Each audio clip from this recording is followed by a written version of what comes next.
ගොඩක් මිනිස්සු එයාලා ආදරය කරන කෙනාව එයාලට ඕනෙ විදිහට වෙනස් කරනවා.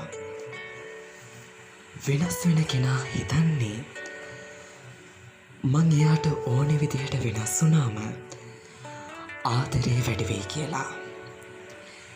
එයාලත් හිතනවා ඒ මිනිස්සු එයාලට ඕනෙ විදිහට වෙනස් කරාට පස්සේ ආදරේ වැඩි වෙයි කියලා. ඒත් බොහෝ විට ඒක වෙන්නේ නැහැ.